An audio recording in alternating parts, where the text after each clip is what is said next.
Hello, hello! Bom, vamos lá. Vamos começar em português, porque é minha língua oficial. Vamos lá.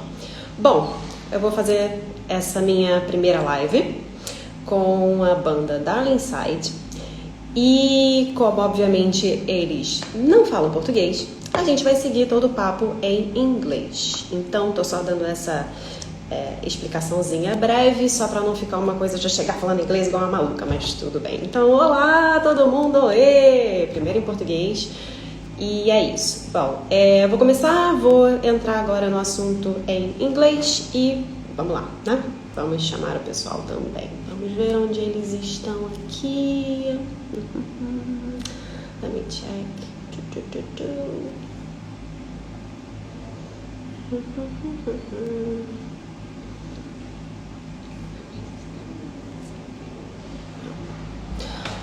Okay, so now I'm gonna start in English. Hi everyone. Hello, hello, hello. So we're gonna have this live here on Instagram. It's my first live actually, interviewing someone, a band. But I'm a bit nervous, of course. First time. And I'm gonna talk to the guys from Darlingside, and I think it's gonna be so much fun. Let's see how it works. I'm just waiting for them to join in, and let me check what it's gonna be. Oh, hey, here they are. Let me see. Let me request them to get in. All right, let me see. All right, here they are. First time, a lot of technical issues. Let's see. Hi, Hello, guys. hello. Yay. Hey, Hello. Hi. how you Let me doing? put this camera. I'm great, actually. I'm pretty nervous because it's my first interview live, so let's see how it works. Be a good one. How about you? Very easy. So, how about you? How are you guys? We're doing great. We're here in Boston, Mass, or Waltham, just outside for anybody who knows even vaguely where that is. And yeah, where are you piping in from? I'm from Rio de Janeiro, Brazil. Amazing. Wonderful.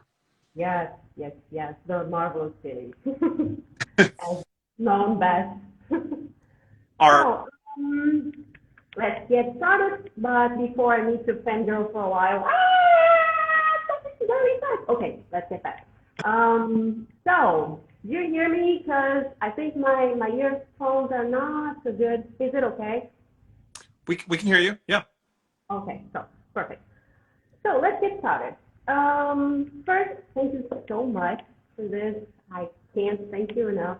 You're being the first one, so let's see how it's gonna be. But thank you for accepting this invitation and talking to me. And let's talk about you now, okay?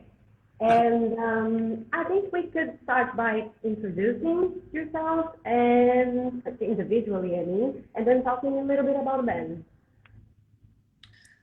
Go. Yeah. I'm Harris Basseltiner, and I play a few instruments in the band. We all play a few things, but I play primarily acoustic guitar and guitars in general, cello.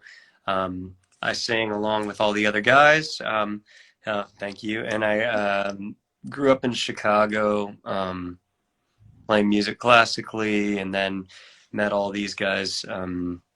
We played music and sang together at school, and now we're still here hanging out in Massachusetts. So cool. Just a little bit about me. Don. I'm originally from Connecticut, so not too far from here. And in the band, I play guitar and banjo and some synthesizers and things, and we all sing, like Harris said. And yeah, that's my intro. Okay, okay. So I was about to ask this a little later, but once you're talking like individuals, I need to ask about Doug. About Doug. Okay. Well, how did you encounter Doug? On your website. I did my research. Yeah. Context for this is that you must have been doing a deep dive on the website and saw that our label, such as it is called More Doug Records. Um, Doug was an accidental nickname I stumbled into when a certain fan and friend of ours mistook my name for Doug and wanted to say something nice about the band. And saying something nice about a band can be tricky because if you go to single someone out, often it's sort of to the detriment of the other members. So in this particular case, she really was trying to say that I had done a nice job on this. This was a charity event, and she was trying to say that I had done a nice job on this sort of solo section on a Van Morrison song. And instead of saying, I really liked when you did that section on the Van Morrison song, she just started yelling, you know what your band needs? More Doug. And she was, I remember her kind of like grabbing Harris's shoulder and going, you need more Doug. And so it sort of stuck, and we've all been calling each other Doug since then. So a little more Doug in our lives was sort of the concept. Yeah, so it's a good thing anyway. So, we're missing two guys, and let's talk a little bit about the band itself now. I wanted to ask about how you guys started, how you actually met each other, and it's been around 10 years now, right? Yeah, that's right. Yeah, we at least well, 10 years and a little bit of extra time in the pandemic as well, beyond that. But since I'm the youngest member and graduated from school, and that's when this iteration of the band came together. But we were all friends in school. Don was a few years older than me, and the other guys are in between our ages. And we sang together in a singing group there. And we also were friends. It's a small school, and so the music scene was pretty close knit. So some of us also took music classes together, whether that was more sort of towards the formal. Like I know that Don sang in choir. We had singer-songwriter classes. Yeah, there was just sort of that overlap. I know that in that singer-songwriter classes when some of us started writing music together for the first time. So that at least was sort of, all of us were on campus together for 1 year in time and have been together for a long time. All right, cool. As you talk about writing music together, let's talk about this. You all write all of your songs, right?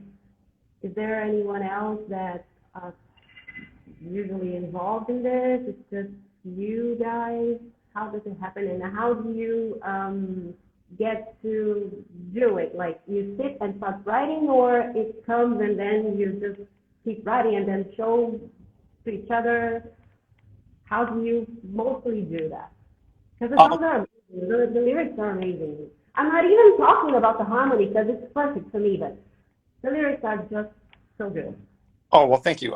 We like to think that it's sort of a harmonious lyric writing process too, in that, I think when we first started, we would all just bring in ideas for lyrics and songs in general, and they would kind of come in pretty fully formed.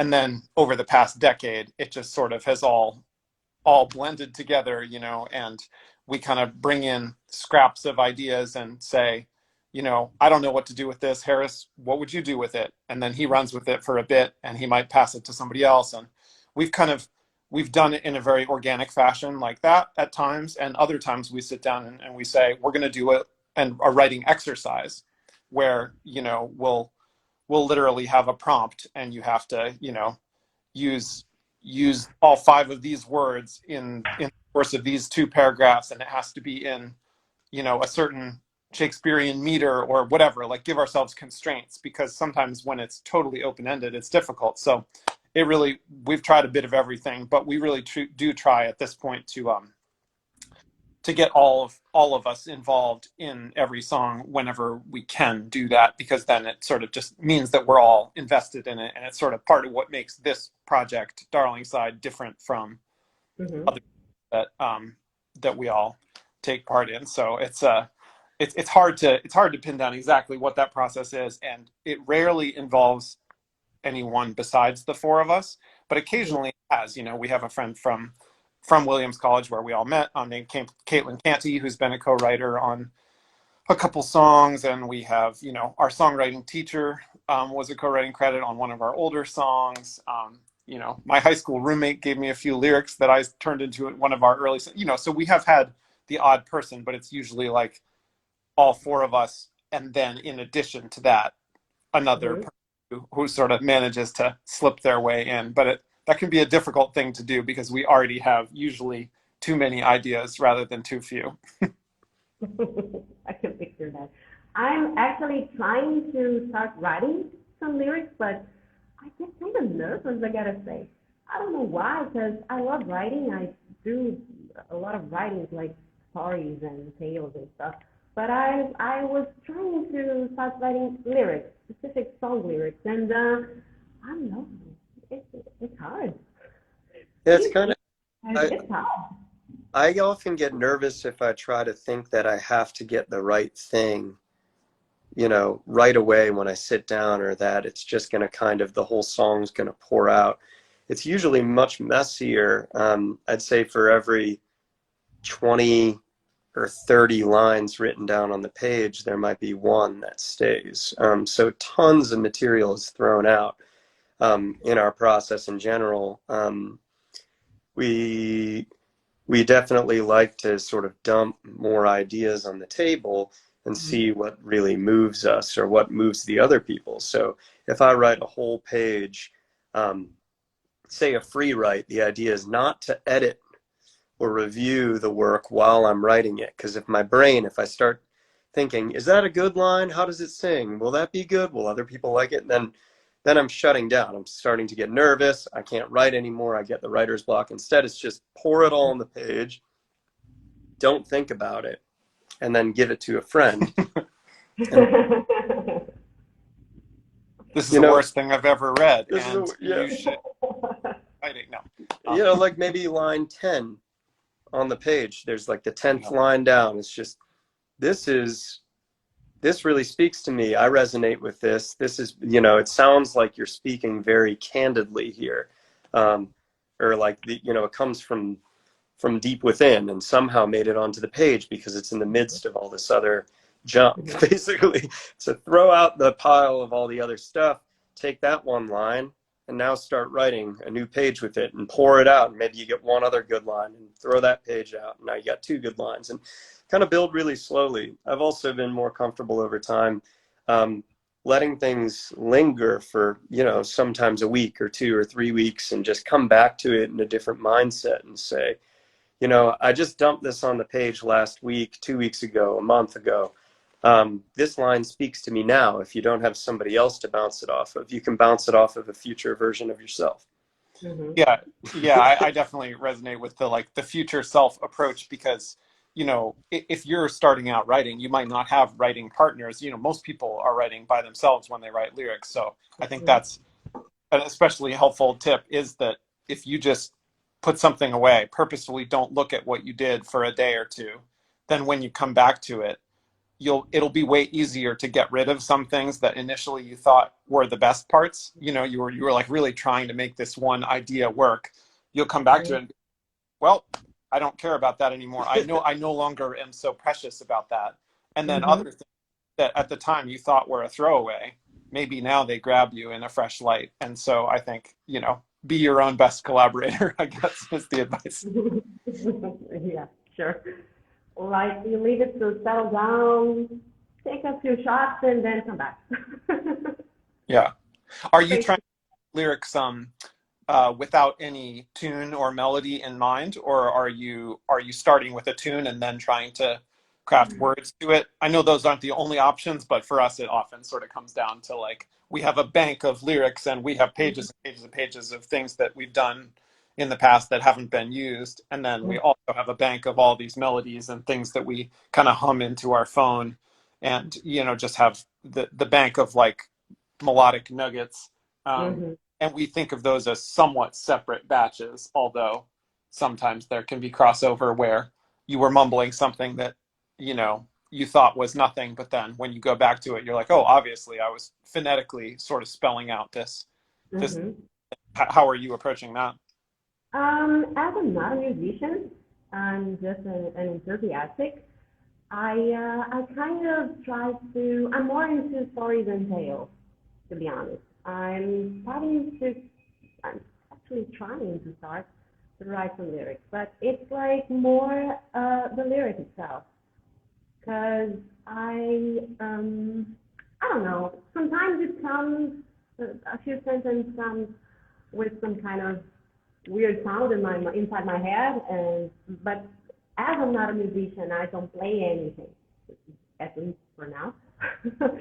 I kind of go just for the lyrics, so let's see I how it goes. feel more lyrical for me if I were starting from a sort of lyrical background. I bet even just reading it out loud would start to make it feel like it's entering not meant to be just on the page, and that might differentiate a lyric from a piece of poetry. Um, Mm-hmm. Yeah. Very good tip. Like that. Thank you. And keeping on the subject of lyrics and songs and stuff, you have 3 albums so far. So 2 questions into one.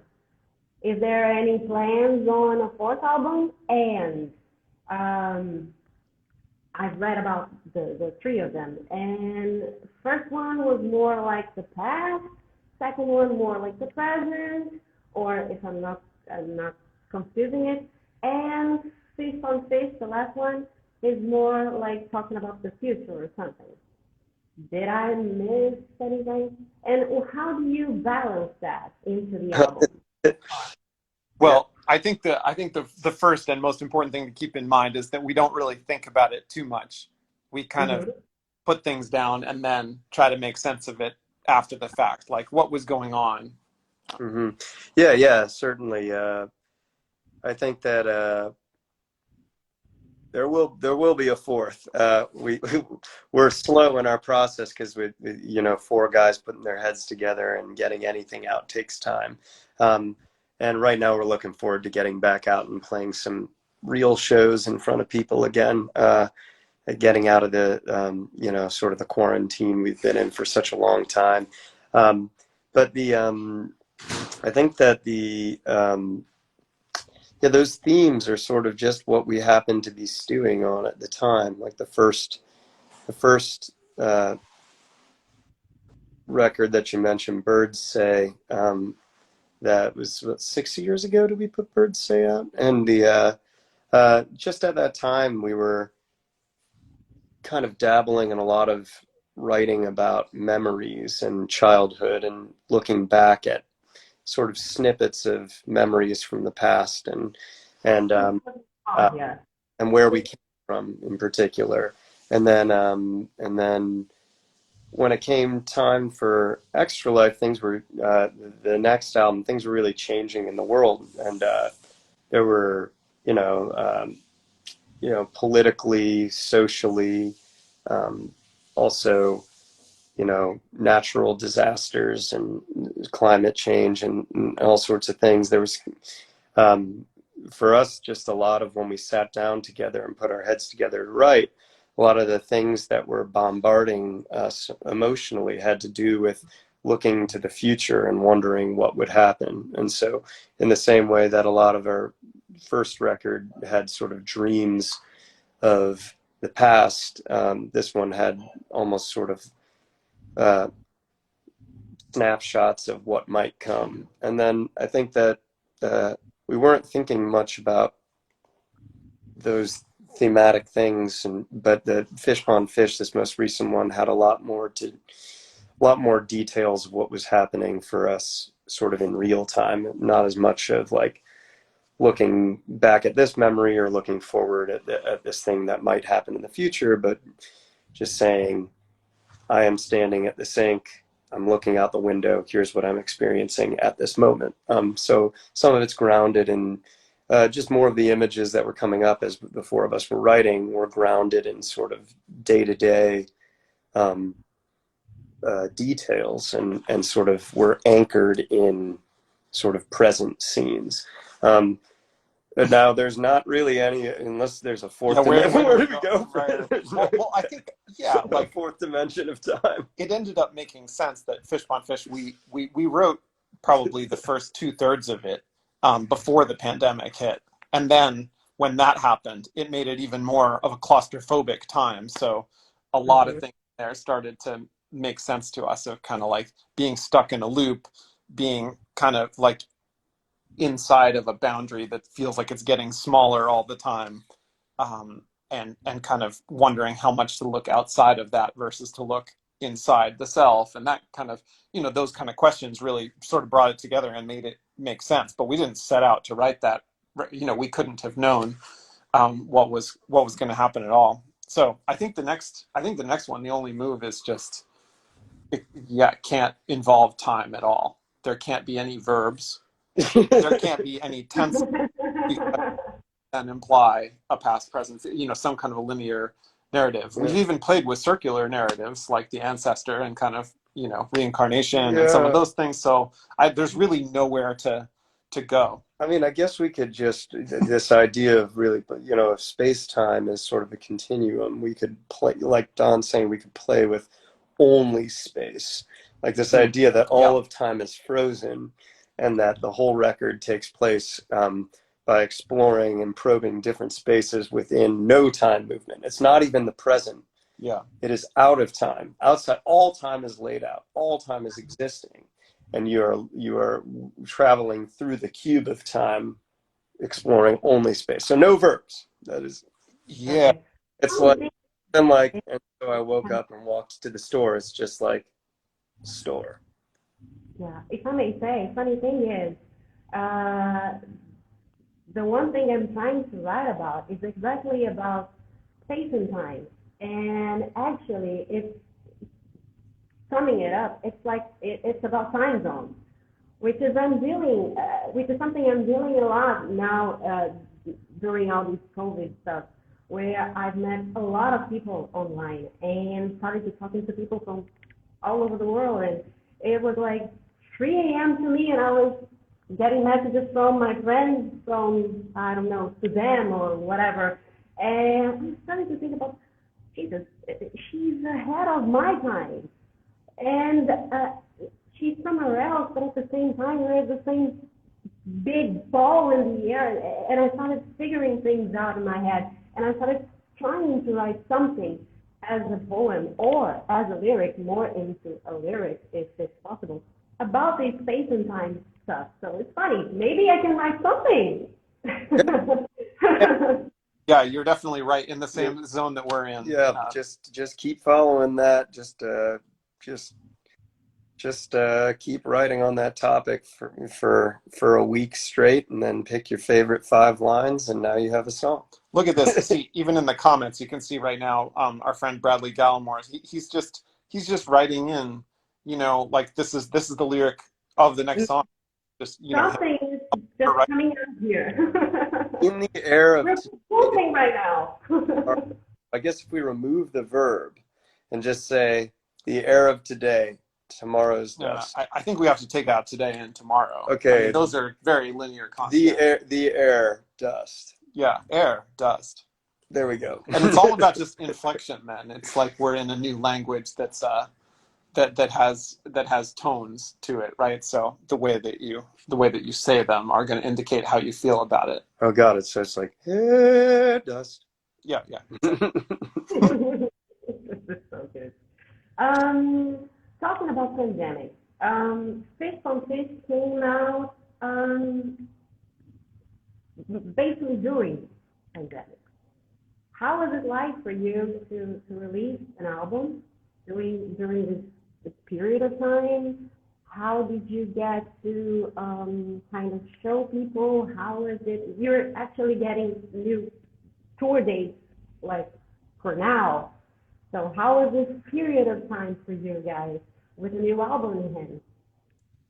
Oof, man, it's been a crazy period of time for us because, yeah, it definitely had some of the feeling of screaming into the void and not being sure if anyone's hearing you, and we just had to sort of trust that this thing that we spent so much time on is actually reaching people out there, and so yeah, trying to trust the internet, which is an unsteady thing. Um, and just hope that it all gets out there because we kind of didn't want to. The options were either we release it during the pandemic or we wait potentially 2 years to Yeah. release it. So we kind of thought, At least knowing how long to wait, right? yeah, exactly. And we didn't. It was open ended, so it was sort of a difficult decision to make. But ultimately, I think because by the time we submit the final version of all the songs, it's 6 months until anyone hears it. So there's already this aspect where anything that a band releases usually to them feels like it was eons ago. And Mm-hmm. so I think in this case, adding on to that usual lag, an additional couple of years, we would have felt a little more disconnected from the material. So I think I'm glad that we did it, Yeah. and now we'll finally get to play some of these shows live for the first time. We have a couple of people in the comments talking about we did have some live streams, which ended up being, it was something I had a lot of trepidation about. I was not at all sure that anyone would come or that it would work. I mean, but we had a really good team behind us who made sure that it all happened. And that was a really important community building thing, I think, for all of us to not totally lose touch with reality. And that way we were able to actually learn some of the new songs in a live format. And yeah, it was a big highlight for us. And a way to kind of stay connected to it so that now we're going to play our first shows in a year and a half later this month, right? And Yeah. so we're not coming at it totally like not knowing where to put our hands and feet and not remembering to breathe between vocal phrases and all those things that do happen a little bit even with just a few weeks off. Hmm. Yeah, it was Cool. nice. It was really nice to be able to come together for those short periods of time in the pandemic. Just life changed dramatically for everyone. I mean, not just for musicians, but for us, we'd gone from a few years ago. Say the year that Birds Say was released, we were out on the road over 190 days of the year, and to go from that to this past year being, having no shows in public, and it's sort of it it there were a lot of emotions when we got together. I mean, it just felt good to be with friends again and to be actually making music in a room and to not be making music alone. And then, yeah, I totally echo what Don is saying here, where I was totally skeptical about a live stream concert on the internet being something that could be meaningful. And part of that is that I've long been resistant to sort of to getting too involved on social media personally. I know that it's great and some people love it, but I personally have for a long time thought, oh, I have some free time. I'm going to go out for a hike. I'm going to go, sit in this room and read this book, that kind of thing. And so I a long time been like, we got to wait till we can go play for real in a real room with real people. We're not doing this live stream thing. And then the other guys were very, they convinced me, and I went into that first live stream, and I was knocked over by how wrong I was. It was just a very moving experience to be so in touch with everybody on the internet and to see the comments coming in and to feel close to each other and connected in these times. And I mean, like right now, it feels like we're hanging out with you talking. It feels like all these kind comments and people participating in the feed down here, and it's sort of like I felt closer, and We're best friends already. did in a dark time. So yeah, it really was for me highlights of the past few years of our Yeah, career. In fact, of the past years that we've been together, it was some of the best times I've had. yeah, it's weird because for me personally, pandemics were kind of good and bad. I think to everyone, we had the highs and lows, and we had those difficult times where we felt alone and stuff. I was home with my husband and 2 kids and 3 dogs, and still it kind of felt some emptiness. I think everybody got into some time of emptiness, like what is going on? What am I going to do? And taking this to into a creative process, I guess it works kind of in a good way for people who work with creativity, because it makes you kind of dive inside yourself and rethink about things. I I was like, I don't know, maybe 15 years without writing anything, and then pandemic got me back on writing, which was something that I loved to do. And I didn't know why I stopped doing this.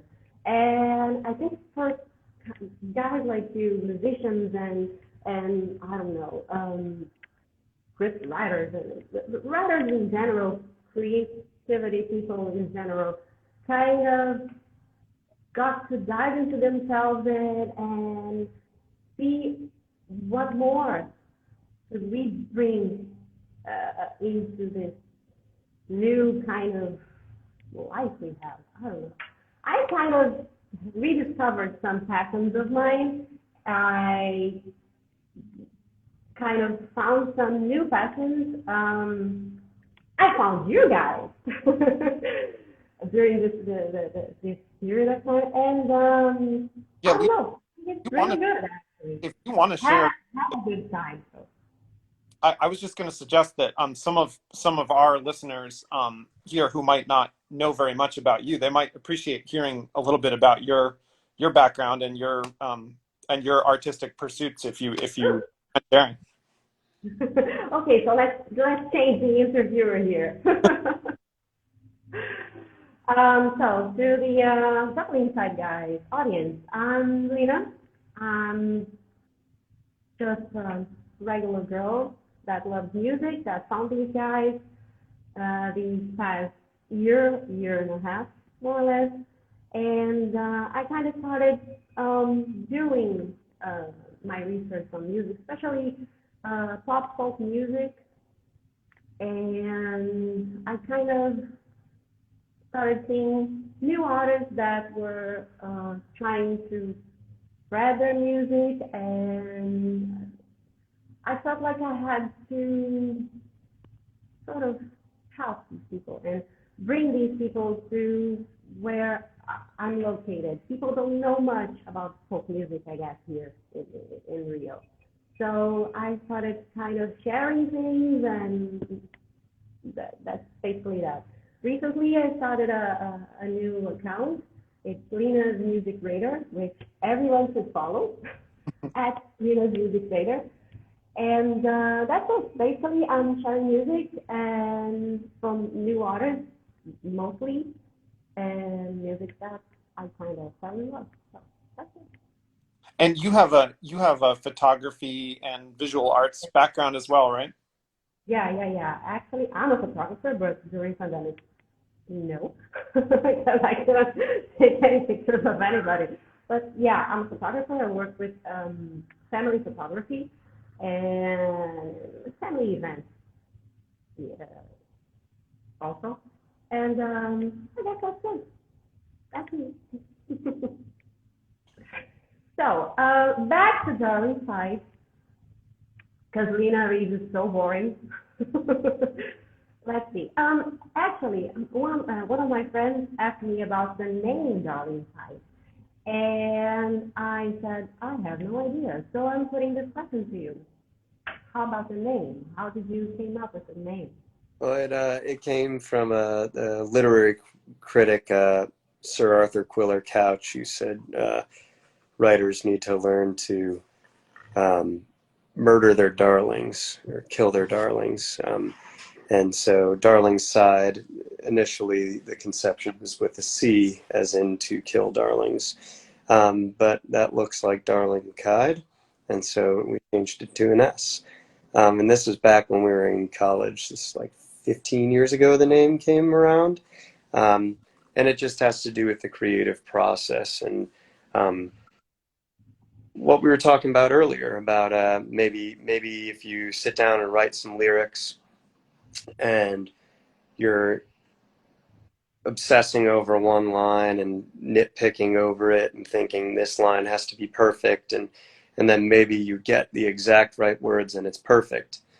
Maybe come back to that a few days later and throw out the line and start fresh. It's getting comfortable with sort of falling in love with something and then letting it go, and in order to allow the creative process to continue to um, to morph and to move forward.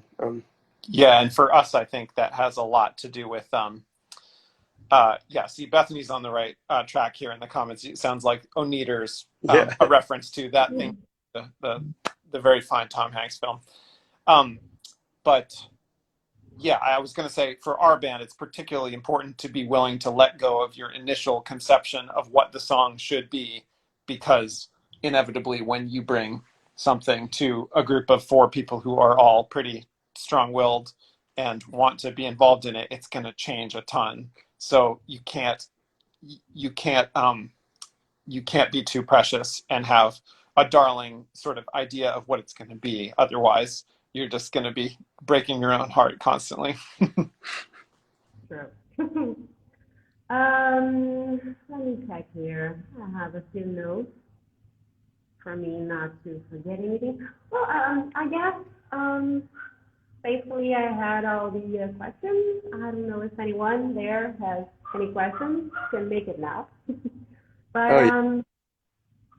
I think that's it.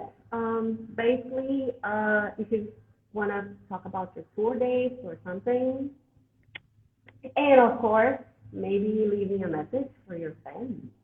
Gotcha. Well, we don't have a ton of tour dates, and we have none in Brazil. But I do, Shame on you. someday we're going to make it happen. Oyan might still have friends. Our bandmate Oyan, he actually did a fellowship after college where he spent some time in Rio studying folk music there. So that's how he ended up with that Brazilian mandolin that he plays in the band. I don't know if you've noticed that as being a little bit more familiar, but yeah. Total. So no Brazil on the tour calendar, but you can find all the dates at darlingside.com. And on there, we've got basically dates here in the Northeast of the United States, because that's what we can get to within a weekend. Some of us now have some young families, which is really exciting, but it's meant that a combination of that and childcare during the pandemic, and you know how it goes, Lena. So we're easing our way back into things, and yeah, we will be out there loosely. We're doing more of the live streams too, partly because we can't travel very far at the moment, even though there are live concerts. We're going to be doing another one on September 15th, I believe. Is that right? Right, September. Let me just check that real quick. I think it's September 15. Is that Wednesday? I'm pulling up my calendar. September And that one is a 15th. special. Yeah. That one is going to be the theme of this show. Is going to be we're playing the 2015 album Birds Say through in its entirety, which we've never done. So we have to now learn, I think, two songs that we've never played, and maybe one other one we've only played once or twice. So it's going to be a challenge, but it's going to be real fun. And that's sort of in honor of the birthday of that album. It'll be 5 years plus extra pandemic year. It's gonna be easy, I bet. Yeah. And we had a few questions in the Let me check again. How is working with Moby? It was great. Moby's a very nice person, and in particular, what I thought we we were in this wonderful studio in Los Angeles for it. I was certainly not the only one geeking out over the fact that it was the studio in which Pet Sounds from the Beach Boys was recorded, and all the orchestral parts and everything. And it's a special sounding room. Not only is it a special space because of the history of it, but the room has a very dry. Basically, it sounds big and small at the same time, which makes it very effortless to sing in. So it was fun for us to get up around a microphone and sing harmonies in a room that has that kind of sonic characteristic. And then also, I in particular liked Moby owns and runs a restaurant, a vegan restaurant. He's a big activist for vegan and animal rights, and has this restaurant. And so we ordered food from the restaurant, I believe, or maybe it was, I think, wasn't that right? We did like a carry out experience for lunch. And so we had like all these smoothies and delicious vegan food for lunch. That's mainly what I remember, but he's a really great musician and a nice person. I also liked, yeah, Moby definitely reinforced our what we were saying earlier about being very willing to kind of like get something that you like, a sound or a clip of a vocal, and then say, well, we're done. Whereas we tend to do a ton of takes and try to perfect everything. But he was very quick with that. As soon as he heard something that he was into, he would say, great, moving on. And we'd be like, well, but I just wanted to try a little bit. And he was like, nope. He's like, no, we got it. We're done. So having that, I think that confidence was a fun, different thing for us. Okay, cool, very cool. And any new envision of, I don't know, feature, any new collaborations? We've got a few collaborations, I think, on the back burner, but I don't know if we're allowed to talk about them just yet. So it's yeah, I mean, yeah, basically we're trying to branch out and just get involved. So if anybody is working in some genre we've never even heard of and wants some guest stars, get in touch with our people and we'll put it together, because we're just trying to kind of, now that we're touring a little bit less, we're trying to tour via the internet and recording on everybody's projects and just kind of collaborating remotely whenever we can, because we sort of got used to that workflow during the pandemic. We had to finish our own record remotely from each other. And so now we're able to be together, but we're realizing, oh, hey, we could apply that same principle and, you know, be chatting with Lena in Brazil, and we can be sending tracks across the pond to Europe, and, you know, doing all these different things. And we can hop across the genre lines and be working on some hip hop tracks and just a bit of everything. So crazy and so cool. Stay tuned. But I'm Bree's niece asked about the collab with Moby came about because he heard us on the radio in Los Angeles, and he said those voices in my song would be nice. And so he reached out. So it was kind of just happenstance, which was nice. Cool, really cool. And I don't know, maybe a message for the fans, message for your family. Well, thank you for being in touch and for being a message to both you and your family and all of the fans, all of the people who keep tuning in and all of their families, is that we just really appreciate being able to remain in touch and to feel such a sense of community, given that so many of us personally have been behind closed doors or, you know, shut into our homes, especially through the winter, and, you know, through challenging times, you know, emotionally, at least for me, there's been a lot of love and an outpouring of support and a feeling of connectedness. So thank you for that.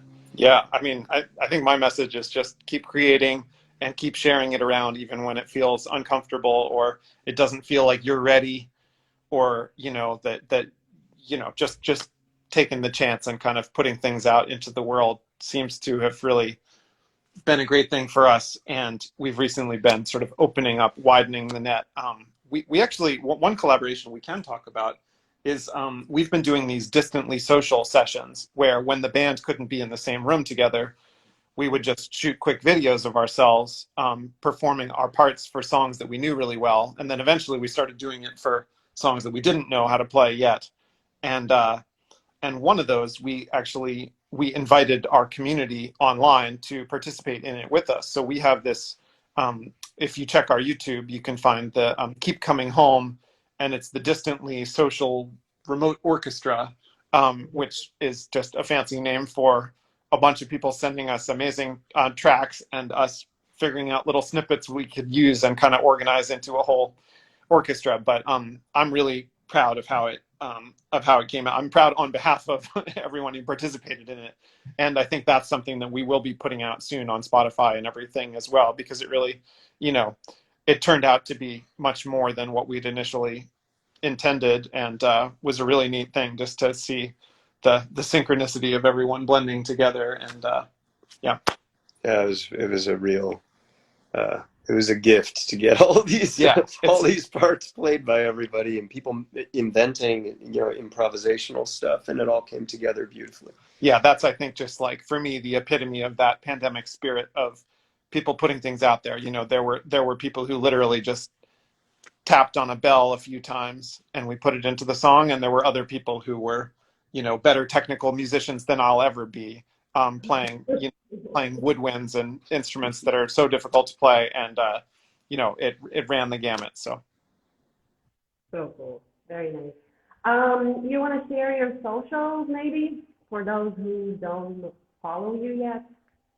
Sure. I mean, I think we're pretty much just Darlingside across the board, on Twitter, Facebook, and here on Instagram. I think Dave is starting up a TikTok for us if you want to get hip with the kids on TikTok, and we're going to be trying to do some more collaborations on there. So that's fun. And that's pretty much it. Our website is darlingside.com, and you can find kind of all the tour dates and everything there. All right. So I think that's it. Again, thank you so much for accepting this invitation and talking to me and being live for the fans and hopefully for a new audience here from Rio and some other parts of the world, because I kind of got to know a lot of people during this pandemic time. Yeah. And for me, personally, I have to say that your music kind of helped me getting through pandemic, and it kind of drove me places. Every time I hear, my favorite one is obviously Ocean Bed, and every time I listen to it, I kind of feel like riding a motorcycle in the Paradise Road and something like that. I feel like there's a city here in near Rio de Janeiro, which is called Angra dos Reis, and it's like a paradise on earth. It's a beach place, but yes, it's like close to the mountains. So it's surrounded by islands and stuff. It's a perfect place. You gotta Google it. Angra dos Reis. And every time I listen to it, I kind of feel like driving a motorcycle to this place, Angra, and I feel really good about it. And it really, really, really makes me feel good. All of your music makes me feel so good, especially Ocean Bed, that is my favorite. It's in my heart. And that's it. Thank you so much again for everything, for your music, for being here right now, and just adding something about the Lina's Music Radar for everyone that's here listening to us. Follow at Lina's Music Radar, and enjoy some other lives I'm gonna do. I have on the next week to come. I have some other guests, and I think it's gonna be fun too. So yeah, we'll be to watch. Best of luck with the new venture and with the writing. Keep us posted on what you come up with. And thank you so much. Thank you so much again, guys. Thank you. Say hi to the other guys for me, And let's make that again. It was very fun. Absolutely. Great chatting with you. Good chatting with Thank you so much. Mwah. Bye, everybody. Bye. you. Let me end this.